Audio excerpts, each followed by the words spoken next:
Hello friends, welcome to my channel. तो चलिए देखते हैं आज इकोनॉमिक्स से रिलेटेड कुछ टॉपिक। तो जो ट्रेडिशनल रूप से चल रहा है तो उसको छोड़ के आज थोड़ा सा बजट 2024 की प्रमुख विशेषताएं क्या क्या है वो थोड़ा देखते हैं। आर्टिकल थोड़ा लंबा है तो वीडियो भी बड़ा हो सकता है, ठीक है।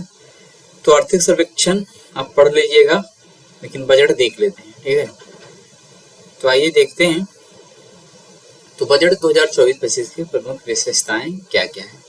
तो ध्यान देना है, आप जो भी हमारे चैनल पर नए हैं चैनल को सब्सक्राइब जरूर कर ले ताकि आपको नोटिफिकेशन मिलता रहे और आप इस आर्टिकल को करंट अफेयर जनरल रीडो में पढ़ सकते हैं।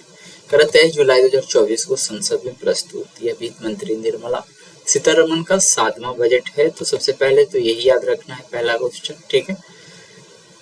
इससे पहले उन्होंने एक अंतरिम बजट और 5 पूर्णकालिक बजट पेश किया।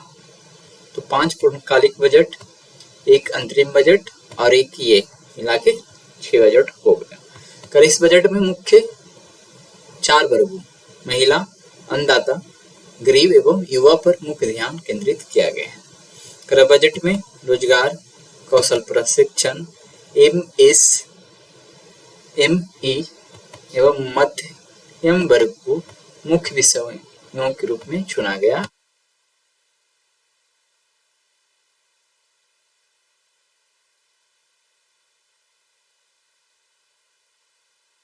अब है बजट भाग 1, बजट की प्राथमिकताएं। वित्त मंत्री द्वारा प्रस्तुत बजट में सभी के लिए भरपूर अवसर का सृजन करने के लिए निम्नलिखित 9 प्राथमिकताओं के संबंध में सतत प्रयासों की परिकल्पना की गई है। वो 9 कौन कौन है, तो यहाँ से भी क्वेश्चन बनता है। तो कृषि में उत्पादकता और अनुकूलनीयता, तो सबसे पहले 9 प्राथमिकता ये ध्यान देना है। तो कृषि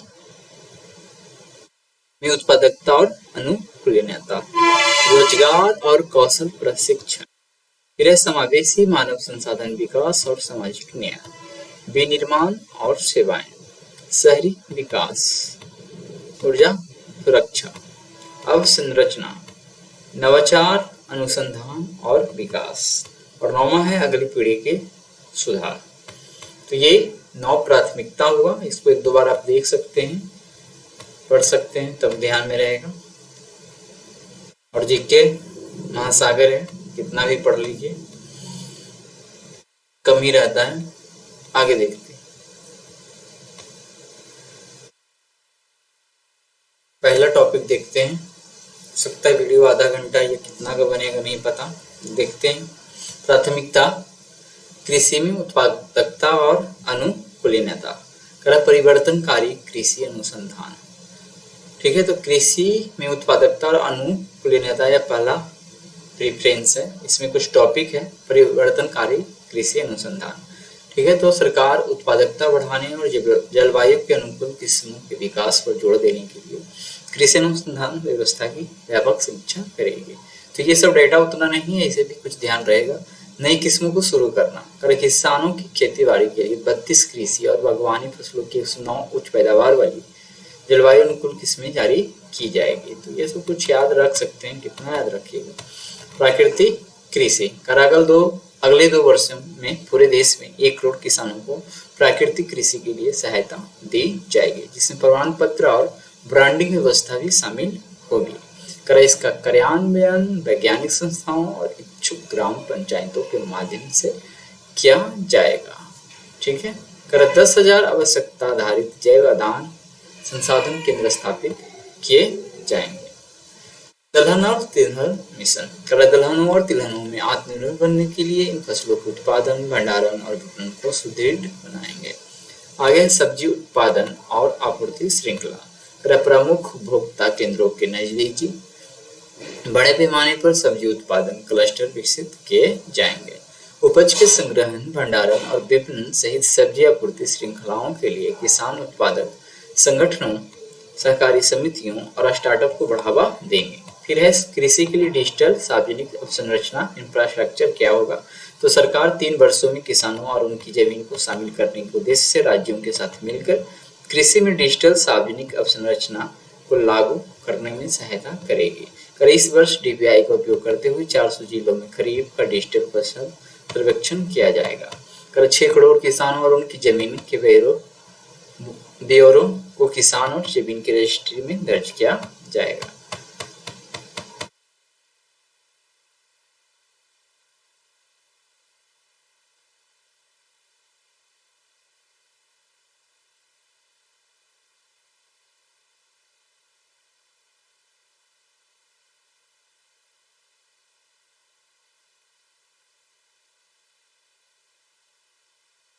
प्राथमिकता 2 रोजगार और कौशल प्रशिक्षण।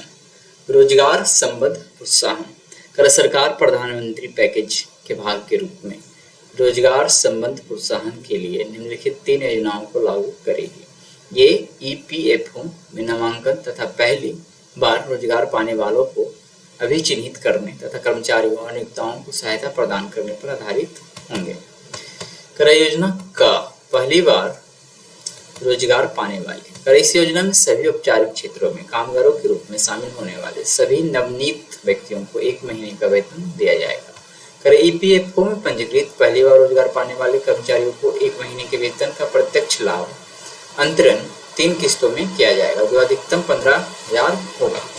कर इस योजना के अंतर्गत पात्रता सीमा 1 लाख का मासिक वेतन होगा। इस योजना से 2.10 करोड़ युवाओं को लाभान्वित होने की आशा है। योजना ख है विनिर्माण क्षेत्र में रोजगार सृजन करना। कर इस योजना में विनिर्माण क्षेत्र में अतिरिक्त रोजगार को प्रोत्साहन दिया जाएगा, जो पहली बार रोजगार पाने वाले के रोजगार से जुड़ा है। कर सीधे कर्मचारी और नियोक्ता दोनों को विनिर्दिष्ट पैमाने पर रोजगार के पहले 4 वर्षों में ईपीएफओ में उनके अंशदान के संबंध में प्रोत्साहन दिया जाएगा। कर इस योजना से पहली बार रोजगार पाने वाले 30 लाख युवाओं और उनके नियोक्ताओं को लाभान्वित होने की आशा है। अब है योजना ग, ठीक है, ये रोजगार और कौशल प्रशिक्षण चल रहा है ना। नियोक्ताओं को सहायता कर नियोक्ताओं पर केंद्रित इस योजना में सभी क्षेत्रों में अतिरिक्त रोजगार को शामिल किया जाएगा। कर 1 लाख रुपए प्रति माह के वेतन के भीतर सभी अतिरिक्त रोजगारों की गणना की जाएगी। सरकार प्रत्येक अतिरिक्त कर्मचारी के संबंध में नियोक्ताओं के ईपीएफओ अनुदान के लिए उन्हें 2 वर्ष तक 3,000 प्रति माह की प्रतिपूर्ति करेगी। इस योजना से 50 लाख व्यक्तियों को अतिरिक्त रोजगार प्रोत्साहन मिलने की आशा है। फिर कामगारों में महिलाओं की भागीदारी कर उद्योग के सहयोग से कामकाजी महिला हॉस्टलों और शिशु गृहों की स्थापना करके कामगारों में महिलाओं की अधिक भागीदारी को सुविधाजनक बनाए जाएंगे। कर इसके अतिरिक्त इस साझेदारी में महिला विशिष्ट कौशल प्रशिक्षण कार्यक्रमों का आयोजन करने और महिला स्व सहायता समूह उद्यमियों के लिए बाजार तक पहुंच को बढ़ावा देने के प्रयास किए जाएंगे।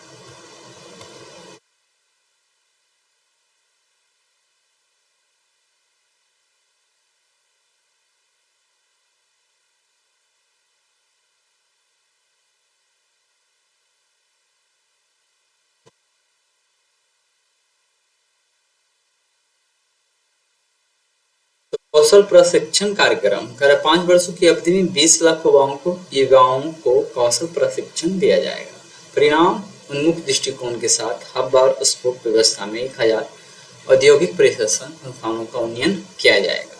कर हब और स्पोक मॉडल एक प्रणाली है जो मार्गों के एक नेटवर्क को सरल बनाती है। कर यह यात्रियों और माल ढुलाई दोनों के लिए वाणिज्यिक विमानन में बड़े पैमाने पर उपयोग किया जाता है।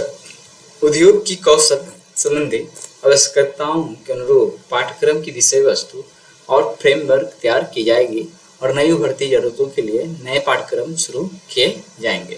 तो ये सब आप देख सकते हैं। आगे कौशल प्रशिक्षण ऋण सरकार संवर्धित निधि की गारंटी के साथ 7.5 लाख तक के ऋण की सुविधा उपलब्ध कराने के लिए मॉडल कौशल ऋण योजना को संशोधित किया जाएगा। इस उपाय से प्रति वर्ष 25,000 छात्रों को सहायता मिलने की आशा है। तो ये कुछ युवाओं के लिए है।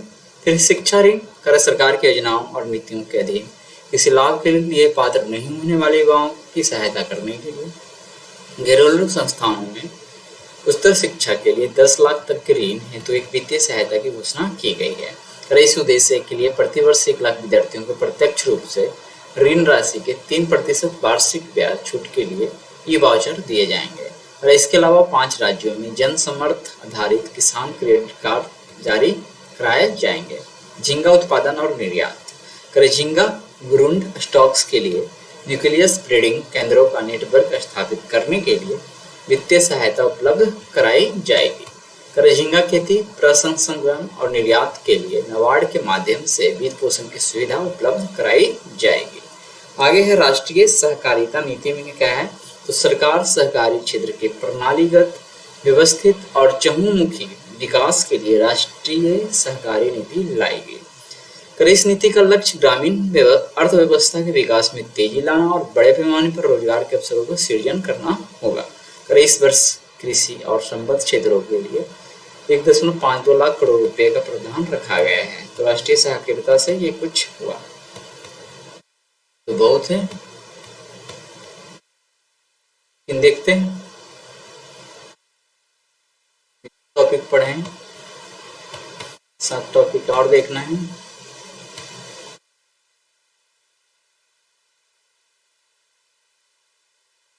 प्राथमिकता तीसरा, समावेशी मानव संसाधन विकास और सामाजिक न्याय।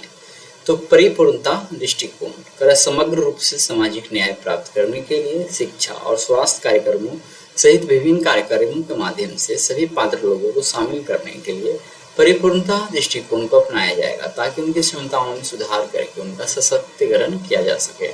कर शिल्पकारों, कारीगरों, स्व सहायता समूहों, अनुसूचित जातियों, अनुसूचित जनजातियों, महिला उद्यमियों और स्ट्रीट वेंडरों के आर्थिक कार्यकलापों में सहायता प्रदान करने के उद्देश्य से प्रधानमंत्री विश्वकर्मा, प्रधानमंत्री स्वनिधि, राष्ट्रीय आजीविका मिशनों और स्टैंड अप इंडिया जैसी योजनाओं के कार्यान्वयन में तेजी लाई जाएगी। तो ये कार्यान्वयन में है, इसमें और तेजी लाया जाएगा। पूर्वोदय योजना कर देश के पूर्वी भाग के राज्य प्राकृतिक संपदाओं से समृद्ध है और इन राज्यों की सांस्कृतिक परंपराएं सुदृढ़ हैं।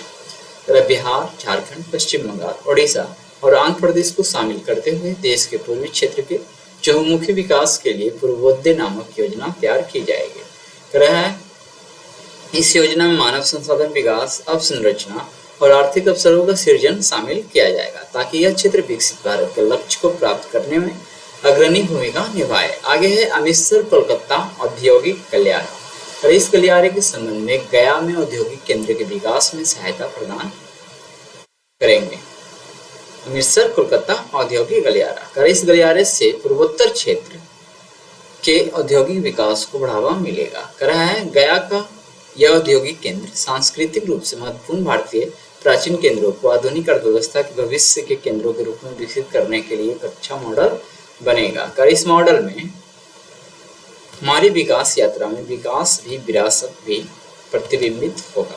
बिहार में निवेश 26,000 करोड़ की लागत से पटना पूर्णिया एक्सप्रेस वे, तो ये आपका क्या है पीसीएस में क्वेश्चन बनाएगा, ठीक है। 26,000 करोड़ की लागत से Patna Purnia express way, Buxar Bhagalpur express way, बोध गया, राजगीर, वैशाली और दरभंगा सड़क संपर्क परियोजनाओं के विकास और बक्सर में गंगा नदी पर 2 लेन वाला एक अतिरिक्त पुल बनाने के लिए भी सहायता दी जाएगी।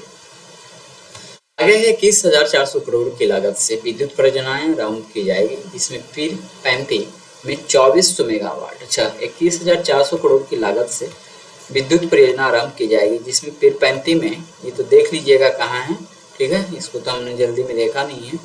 बिहार में कहाँ है, बिहार तो है ही। 2400 मेगावाट के नए विद्युत संयंत्र की स्थापना करना भी शामिल है। बिहार में नई हवाई अड्डों, मेडिकल कॉलेज और खेलकूद अवसंरचना का निर्माण किया जाएगा। तो चलिए अगले सप्ताह हम ये भी ध्यान देंगे, बिहार बजट को भी लेकर आना है। चलिए इसको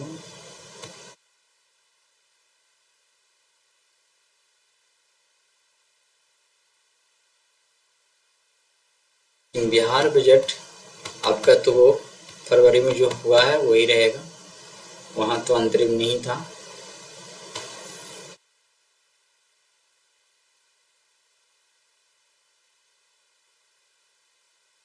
आंध्र प्रदेश पुनर्गठन अधिनियम के बारे में देखते हैं। आंध्र प्रदेश पुनर्गठन अधिनियम सरकार ने आंध्र प्रदेश पुनर्गठन अधिनियम में की गई प्रतिबद्धताओं को पूरा करने के लिए समन्वित प्रयास किए हैं। चालू वित्त वर्ष में 15,000 करोड़ और आगामी वर्षों में अतिरिक्त धनराशि की व्यवस्था की जाएगी। सरकार पोलावरम सिंचाई परियोजना, जो आंध्र प्रदेश और यहाँ के किसानों की जीवन रेखा है, का वित्त पोषण करके इसे जल्दी पूरा करने के प्रति पूरी तरह प्रतिबद्ध है। इस अधिनियम के अंतर्गत औद्योगिक विकास को बढ़ावा देने के लिए विशाखापत्तनम, चेन्नई और औद्योगिक गलियारे में, कोपार्थी क्षेत्र और हैदराबाद बेंगलुरु औद्योगिक गलियारे में और बाकल क्षेत्र में पानी, बिजली, रेलवे और सड़कों जैसी आवश्यक अवसंरचनाओं के लिए निधियां उपलब्ध कराई जाएंगे। इस अधिनियम में यथाउल्लिखित रायलसीमा, प्रकाशम और उत्तरी तटीय आंध्र प्रदेश के पिछड़े क्षेत्रों के लिए भी अनुदान प्रदान किए जाएंगे।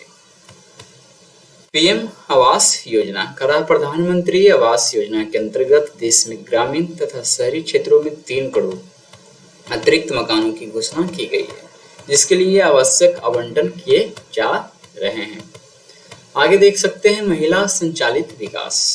महिला संचालित विकास को बढ़ावा देने के लिए इस बजट में महिलाओं और बालिकाओं को लाभ देने वाली योजनाओं हेतु 3 लाख करोड़ से अधिक के आवंटन की गई है, व्यवस्था की गई है।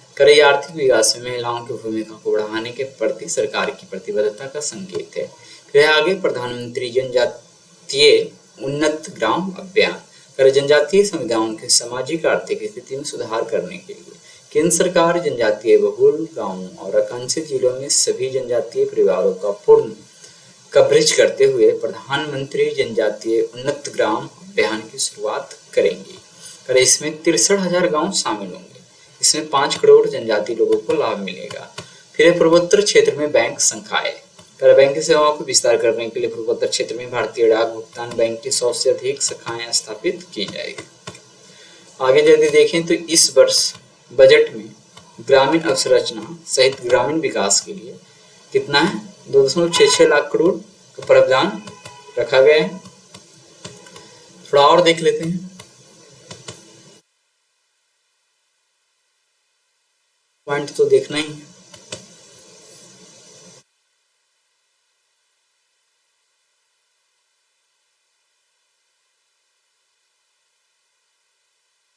ये देखते हैं प्राथमिकता, ये यहाँ पे है विनिर्माण और सेवाएं। तो एमएसएमई को बढ़ावा देने के लिए लघु उद्योग को इस बजट में एमएसएमई और विनिर्माण, विशेषकर श्रम प्रधान विनिर्माण की ओर विशेष ध्यान दिया गया है। विनिर्माण क्षेत्र में एमएसएमई के लिए ऋण गारंटी योजना। सम पार्श्विक अथवा तृतीय पक्ष गारंटी के बिना मशीनरी और उपकरण की खरीद के लिए एमएसएमई को आवधिक ऋण की सुविधा देने के लिए एक ऋण गारंटी योजना प्रारंभ की जाएगी। यह योजना ऐसे एमएसएमई के ऋण जोखिमों की पूलिंग के आधार पर संचालित होगी। प्रत्येक आवेदक को 100 करोड़ तक गारंटी कवर देने के लिए एक पृथक स्व वित्त गारंटी निधि बनाई जाएगी, जबकि ऋण की राशि इससे अधिक हो सकती है। एमएसएमई ऋण के लिए नया आकलन मॉडल।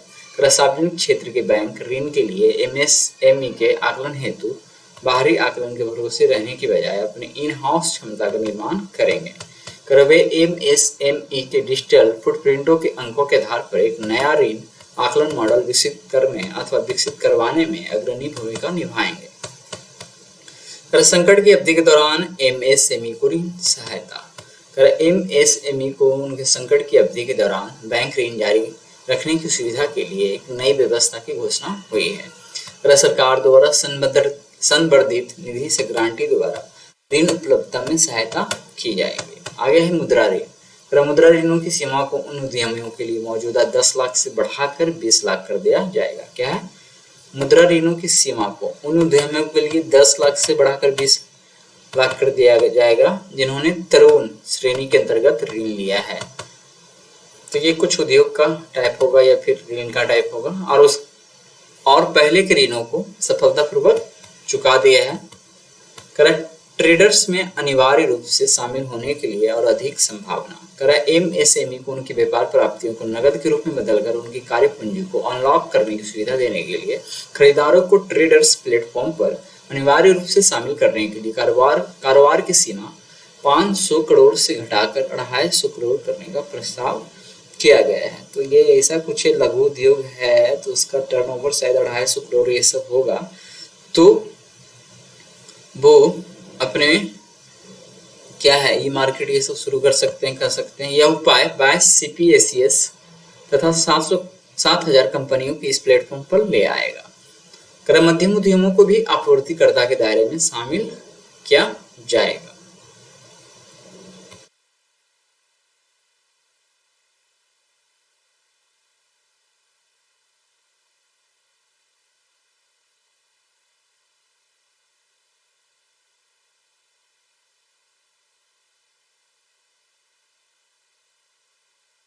एमएसएमई क्लस्टरों में सिडबी की शाखाएं। कर सिडबी 3 वर्षों के भीतर सभी प्रमुख एमएसएमई क्लस्टरों को सेवाएं देने हेतु अपनी पहुंच बढ़ाने के लिए नई शाखाएं खोलेगी और उन्हें सीधे ऋण देगी। ठीक है, आगे है फूड इरिडिएशन, गुणवत्ता और सुरक्षा परीक्षण के लिए एमएसएमई की इकाइयां। एमएसएमई क्षेत्र में 50 मल्टी प्रोडक्ट फूड इरिडिएशन इकाइयां स्थापित करने के लिए वित्तीय सहायता दी जाएगी। एनएबीएल, जिसका मतलब बता रहा है national accreditation board for testing and calibration laboratories, मान्यता वाली क्या है 100 यानी 100 खाद्य गुणवत्ता और सुरक्षा परीक्षण प्रयोगशालाएं स्थापित करने की सुविधा प्रदान की जाएगी। ई कॉमर्स निर्यात केंद्र, एमएसएमई तथा पारंपरिक कारीगरों को अंतर्राष्ट्रीय बाजारों में अपने उत्पादों को बेचने में सक्षम बनाने के लिए सार्वजनिक निजी भागीदारी मोड में ई कॉमर्स निर्यात केंद्र स्थापित किए जाएंगे। ठीक है, तो ई कॉमर्स निर्यात केंद्र कुछ है ये सब। इसका दूसरा भाग भी है, अभी तो हम पहला ही पढ़ रहे हैं ना। दूसरा भाग में बहुत सारा डेटा है जो याद रखने के लिए है। एक निर्बाध विनियामक और लॉजिस्टिक फ्रेमवर्क के अंतर्गत ये केंद्र एक छत के नीचे व्यापार और निर्यात संबंधी सेवाओं की सुविधा प्रदान करेंगे। फिर है शीर्ष कंपनियों में इंटर्नशिप, प्रधानमंत्री पैकेज के अंतर्गत 5वीं योजना के रूप में सरकार 500 शीर्ष कंपनियों में 5 वर्षों में 1 करोड़ युवाओं इंटर्नशिप के अवसर प्रदान करने के लिए एक व्यापक योजना की शुरुआत करेगी। आगे है उन्हें रियल लाइफ व्यवसाय वातावरण, विभिन्न व्यवसायों और रोजगार के अवसरों के लिए 12 महीनों का अनुभव मिलेगा। कर इस योजना में 5,000 प्रति माह का इंटर्नशिप भत्ता और 6,000 की एक बार की सहायता दी जाएगी। कर कंपनियों से प्रशिक्षण लागत और इंटर्नशिप लागत का 10% अपनी CSR निधियों से वहन करने की अपेक्षा की जाएगी। औद्योगिक पार्क, सरकार नगर योजना से संबंधित योजनाओं का बेहतर उपयोग करके राज्यों और निजी क्षेत्र की साझेदारी से 100 शहरों में या उसके आसपास संपूर्ण अवसंरचना के साथ निवेश हेतु तैयार प्लग एंड प्ले औद्योगिक पार्कों को विकसित करने में सहायता करेगी। आगे है राष्ट्रीय औद्योगिक कॉरिडोर विकास कार्यक्रम के अंतर्गत 12 औद्योगिक पार्कों की मंजूरी दी जाएगी। किराए का आवास, कर औद्योगिक कामगारों के लिए बीजीएफ सहायता और एंकर उद्योग की प्रतिबद्धता के साथ पीपीपी मोड में डॉर्मेट्री जैसे आवास वाले किराए के मकानों की सुविधा प्रदान की जाएगी। आगे देखते हैं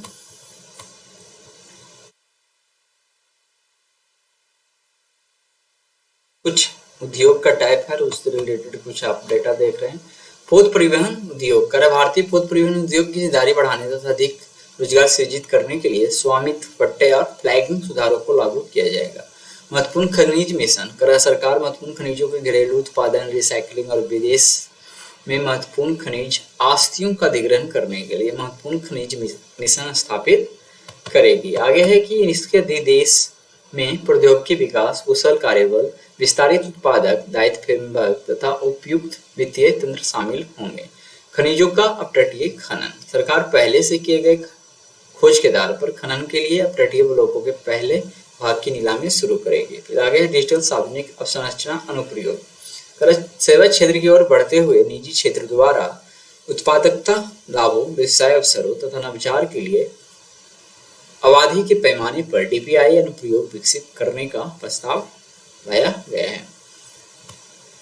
इनकी योजना ऋण, ई कॉमर्स, शिक्षा, स्वास्थ्य, विधि और न्याय, लॉजिस्टिक, एमएसएमई सेवा, सुपुर्दगी और शहरी अभिशासन के क्षेत्रों में बनाई गई है। आगे है कि आईबीसी इकोसिस्टम के लिए एकीकृत प्रौद्योगिकी प्लेटफॉर्म। तो इधर हम सिर्फ पढ़ रहे हैं, ऐसा कुछ है नहीं ज्यादा।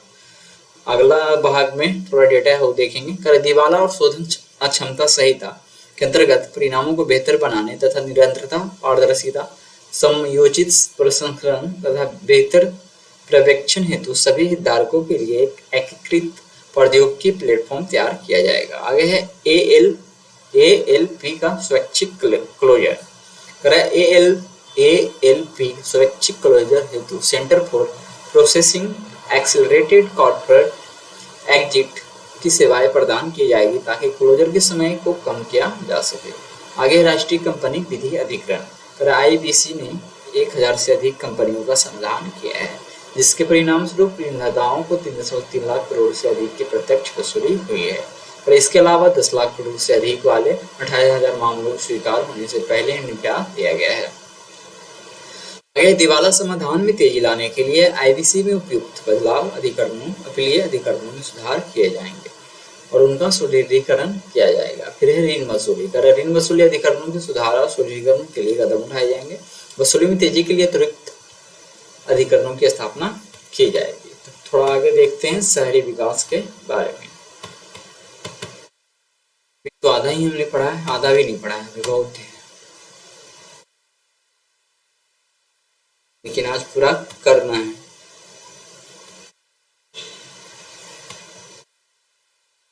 प्राथमिकता 5 शहरी विकास।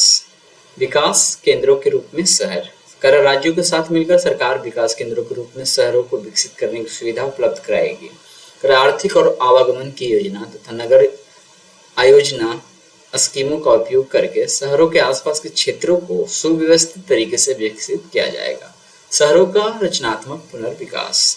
परिवर्तनकारी प्रभाव के साथ मौजूदा शहरों के रचनात्मक ब्राउनफील्ड पुनर्विकास के लिए सरकार समर्थ कार्यनीतियों, बाजार आधारित तंत्र तथा विनियमन हेतु एक फ्रेमवर्क तैयार करेगी।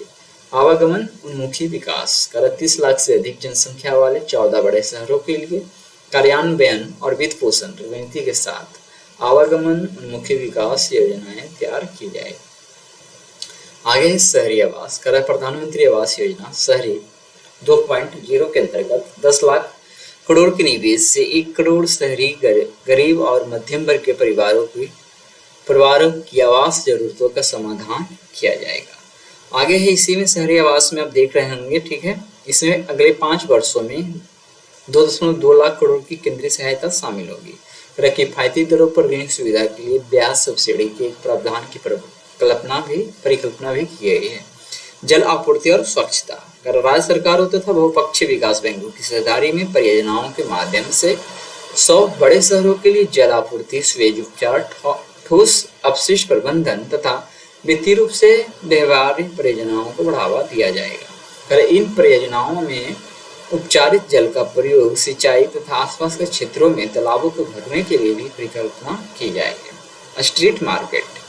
स्ट्रीट वेंडर्स के जीवन परिवर्तन में पीएम स्वनिधि की सफलता के आधार पर सरकार में अगले 5 वर्षों में प्रत्येक वर्ष चुनिंदा शहरों में 100 साप्ताहिक हाट या स्ट्रीट फूड हब के विकास में सहायता के लिए एक योजना की परिकल्पना की है।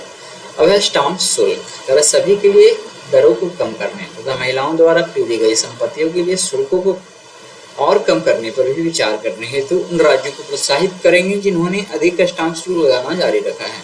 और इस सुधार को शहरी विकास योजनाओं का अनिवार्य घटक बनाया जाएगा। चलिए आगे देखते हैं।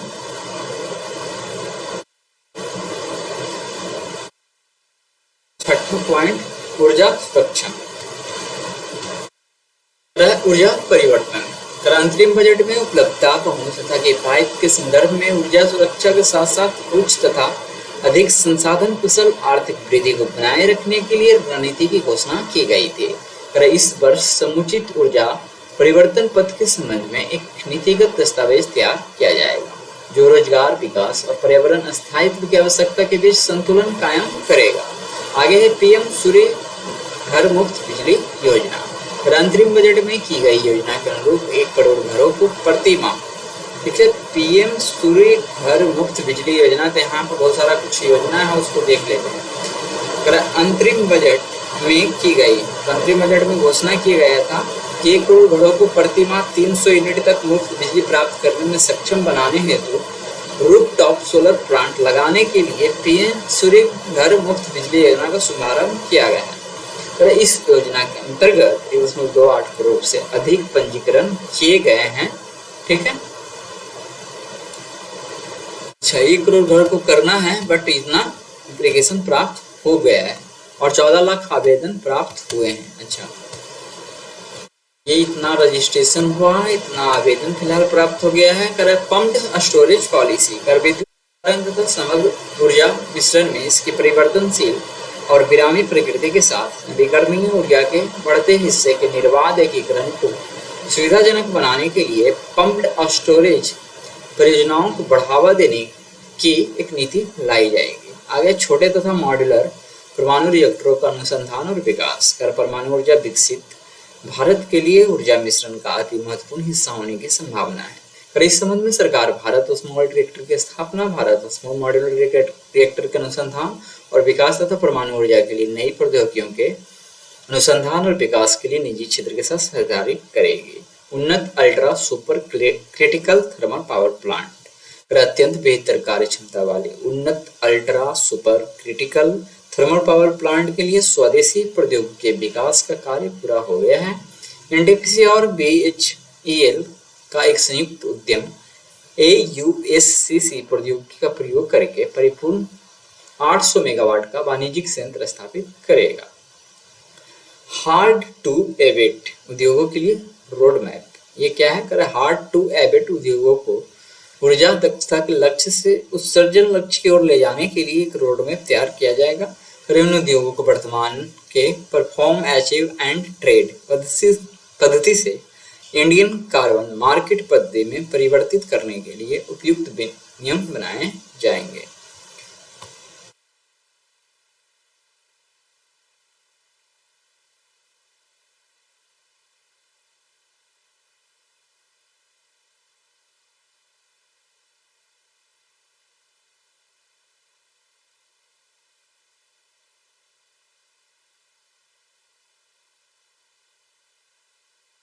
तो इसमें थोड़ा सा और है, ये देख लेते हैं। कर पारंपरिक सूक्ष्म एवं लघु उद्योगों को सहायता कर तांबा और सेरामिक क्लस्टर के 60 क्लस्टरों में पारंपरिक सूक्ष्म एवं लघु उद्योगों की निवेश ग्रेड ऊर्जा लेखा परीक्षा की सुविधा उपलब्ध कराई जाएगी। कर इन्हें स्वच्छ ऊर्जा में परिवर्तित करने और ऊर्जा दक्षता उपायों को लागू करने के लिए वित्तीय सहायता उपलब्ध कराई जाएगी। कर इस योजना को अगले चरण में 100 अन्य क्लस्टरों में दोहराया जाएगा। ठीक है, थोड़ा सा ब्रेक लेते हैं 1 मिनट का, फिर पढ़ेंगे, क्योंकि आधा घंटा हम लगातार देख रहे थे।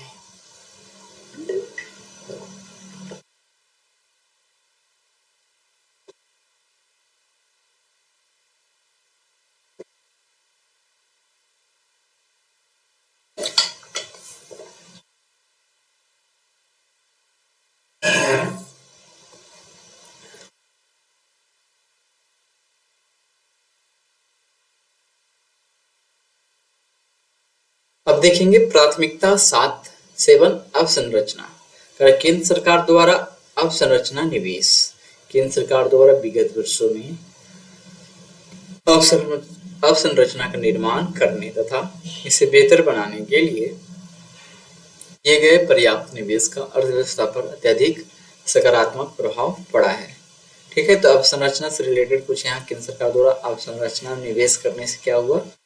केंद्र सरकार द्वारा विगत वर्षों में अवसंरचना का निर्माण करने तथा इसे बेहतर बनाने के लिए किए गए पर्याप्त निवेश का अर्थव्यवस्था पर अत्यधिक सकारात्मक प्रभाव पड़ा है। केंद्र सरकार अन्य प्राथमिकताओं और राजकोषीय समेकन की आवश्यकताओं के अनुरूप अगले 5 वर्षों में अवसंरचना के लिए सुदृढ़ राजकोषीय सहायता बनाए रखने का प्रयास करेगी। इस वर्ष पूंजीगत व्यय के लिए क्या पढ़ सकते हैं? 11,11,111 करोड़ का प्रावधान किया है। यह हमारी जीडीपी का 3.4% होगा। कर राज्य सरकारों द्वारा अवसंरचना निवेश करा है। सरकार राज्यों को उनकी विकास प्राथमिकताओं के अनुसार अवसंरचना के लिए उसी पैमाने की सहायता उपलब्ध कराने हेतु प्रोत्साहित करेंगे। कर राज्यों को उसके साधन आवंटन में सहायता करने के लिए इस वर्ष भी 1.5 लाख करोड़ के दीर्घावधि ब्याज रहित ऋण का प्रावधान किया है। अवसंरचना में निजी निवेश करे बीजीएफ तथा समर्थकारी नीतियों और विनियमनों के माध्यम से अवसंरचना में निजी क्षेत्र द्वारा निवेश को बढ़ावा दिया जाएगा। एक बाजार आधारित वित्त पोषण फ्रेमवर्क तैयार किया जाएगा। आगे है प्रधानमंत्री ग्राम सड़क योजना PMGSY। जनसंख्या में वृद्धि को ध्यान में रखते हुए PMGSY के लिए पात्र बने 25,000 ग्रामीण बसावटों के लिए 12 सड़क संपर्क उपलब्ध कराने हेतु PMGSY का चरण 4 आरंभ किया जाएगा। सिंचाई और बाढ़ उपशमन, तो ये भी आपका इंफ्रास्ट्रक्चर हो जाएगा। बाढ़ उपशमन मतलब बाढ़ के थाम ये सब के लिए कर सरकार त्वरित सिंचाई लाभ कार्यक्रम और अन्य स्रोतों के माध्यम से 11,500 करोड़ की अनुमानित लागत से कोसी मेची अंतरराज्यीय लिंक, ये तो आपका बिहार में हो गया, ठीक है, और बैराजों, नदी प्रदूषण न्यूनीकरण और सिंचाई परियोजनाओं सहित 20 अन्य चालू और नई स्कीमों जैसी परियोजनाओं के लिए वित्तीय सहायता उपलब्ध कराई गई। इसके अलावा कोसी से संबंधित बाढ़ उपशमन और सिंचाई परियोजनाओं का सर्वेक्षण और अन्वेषण भी किया जाएगा।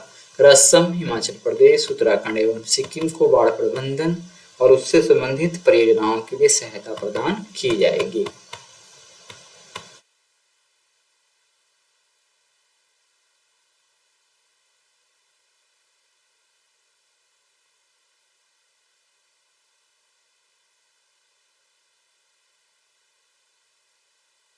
पर्यटन, भारत को वैश्विक पर्यटन गंतव्य के रूप में स्थापित करने के सरकार के प्रयास रोजगार सृजन एवं निवेश को प्रेरित करेंगे और अन्य क्षेत्रों के लिए आर्थिक अवसर खोलेंगे। बिहार में गया स्थित विष्णुपद मंदिर और बौद्ध गया में महाबोधि मंदिर का बहुत अधिक आध्यात्मिक महत्व है और उनको विश्व स्तरीय तीर्थस्थल और पर्यटन गंतव्य के रूप में विकसित करने के लिए सफल काशी विश्वनाथ मंदिर कॉरिडोर मॉडल के अनुरूप विष्णुपद मंदिर कॉरिडोर और महाबोधि मंदिर कॉरिडोर के समग्र विकास के लिए सहायता प्रदान की जाएगी।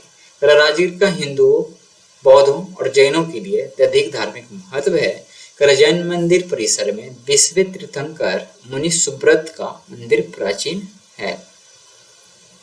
सप्तऋषि या 7 गर्म जलधाराएं मिलकर एक गर्म जल ब्रह्मकुंड बनाते हैं जो पवित्र है। राजगीर के लिए एक समग्र विकास पहल शुरू की जाएगी। सरकार नालंदा विश्वविद्यालय का इसकी गौरवपूर्ण महत्ता के अनुरूप पुनरुत्थान करने के अलावा नालंदा को एक पर्यटन केंद्र के रूप में विकसित करने में सहायता प्रदान करेगी। ओडिशा का दर्शनीय सौंदर्य मंदिर, स्मारक, शिल्प, वन्यजीव अभ्यारण्य, प्राकृतिक भूदृश्य और प्राचीन समुद्री तट इसे एक श्रेष्ठ पर्यटन गंतव्य बनाते हैं। सरकार उनके विकास के लिए सहायता प्रदान करेगी। 8वां को स्लाइड करके ऊपर कर ही लेते हैं, तब पढ़ेंगे। आइए देखते हैं प्राथमिकता 8, नवाचार, अनुसंधान और विकास।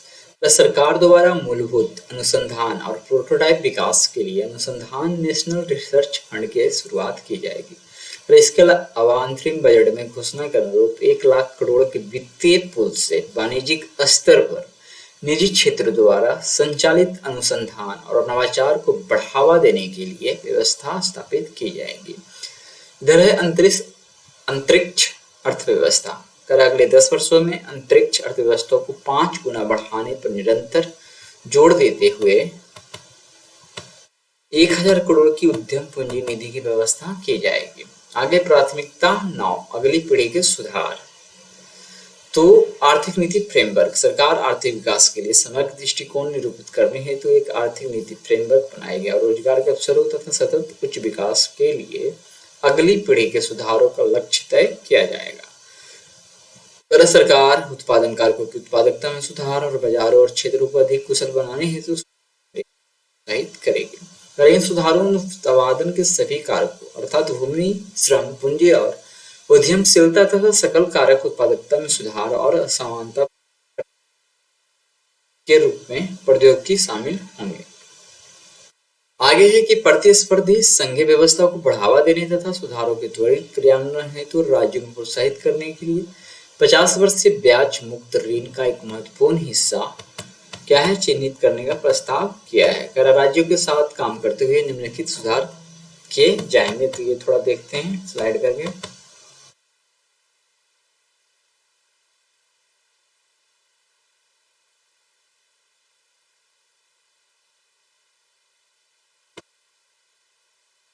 राज्यों के साथ काम करते हुए निम्नलिखित सुधार शुरू किए जाएंगे। राज्य सरकारों द्वारा भूमि संबंधी सुधार। ग्रामीण और शहरी दोनों क्षेत्रों में भूमि संबंधी सुधारों और कार्यों में भूमि प्रशासन, आयोजना और प्रबंधन तथा शहरी आयोजना, उपयोग और निर्माण विधि शामिल होंगे। ग्रामीण भूमि संबंधी कार्य, नीचे देखते हैं कि ग्रामीण भूमि संबंधी कार्यों में निम्नलिखित शामिल होंगे। सभी भूखंडों के लिए अनन्य भूखंड पहचान संख्या जिसको बोलते हैं ULPIN अथवा भू आधार निर्धारित करना है। संवर्गीय मानचित्रों का डिजिटलीकरण, वर्तमान स्वामित्व के अनुसार मानचित्र, उप प्रभागों का सर्वेक्षण, भू रजिस्ट्री की स्थापना और कृषक रजिस्ट्री से जोड़ना। इन कार्यों से ऋण प्रवाह और अन्य कृषि सेवाएं भी सुगम होंगी। शहर भूमि संबंधी कार्य को देखते हैं। शहरी क्षेत्रों में भूमि अभिलेख को GIS मैपिंग के साथ अंकीकृत किया जाएगा। कर संपत्ति अभिलेख प्रशासन, आधुनिकीकरण और कर प्रशासन के लिए सूचना प्रौद्योगिकी आधारित प्रणाली बनाई जाएगी। इससे शहरी स्थानीय निकायों की वित्तीय स्थिति में सुधार की सुविधा उपलब्ध होगी। श्रम संबंधी सुधार, श्रमिकों के लिए सेवाएं। सरकार श्रमिकों के लिए कई सेवाओं के प्रावधान की सुविधा देगी और कौशल प्रशिक्षण से संबंधित सेवाएं शामिल होंगी। इस श्रम पोर्टल का अन्य पोर्टलों के साथ समग्र एकीकरण करने से ऐसा वन स्टॉप समाधान सुगम होगा। आगे है श्रम सुविधा और समाधान पोर्टल।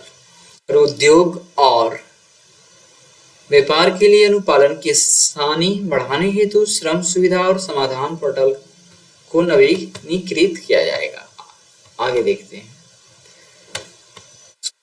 ऊपर कर लेते हैं।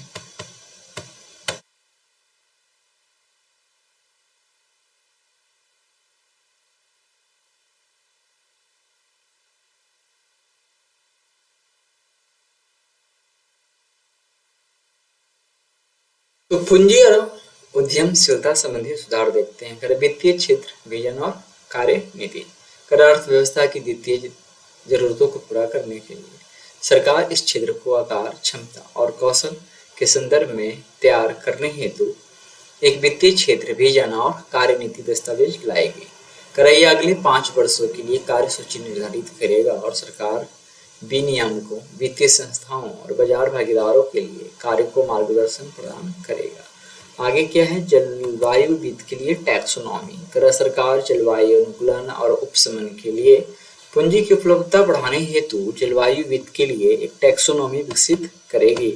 कर इस देश की जलवायु प्रतिबद्धताओं को प्राप्त करने और हरित परिवर्तन में मदद मिलेगी। कर परिवर्तनीय पूंजी कंपनी संरचना। कर सरकार विमानों और पोतों के पट्टों के वित्त पोषण और निजी इक्विटी की सामूहिक निधियों के लिए एक कुशल और लचीली पद्धति वाली परिवर्तनीय पूंजी कंपनी की संरचना हेतु अपेक्षित विधायी अनुमोदन प्राप्त करेगी।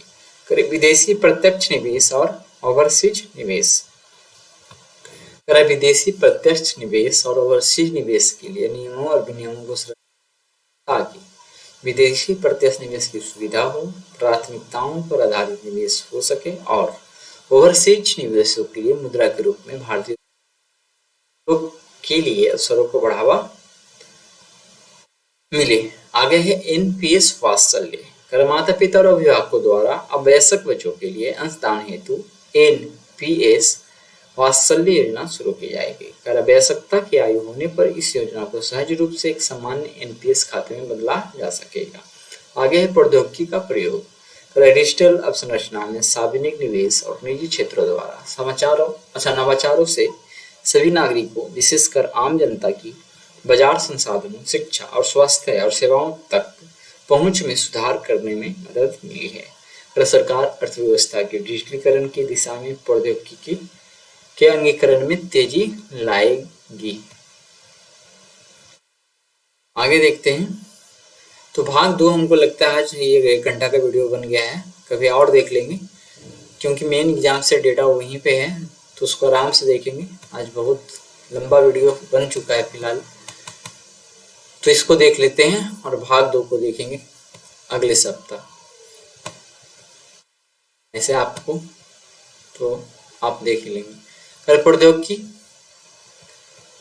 का प्रयोग, क्योंकि तब तक आप इस आर्टिकल को पढ़ भी सकते हैं, पढ़ लेंगे तो ये अगले सप्ताह में भी बनाएंगे। आज के वीडियो में फर्स्ट भाग को ही रहने देते हैं। कर NPS वात्सल्य। कर प्रौद्योगिकी का प्रयोग।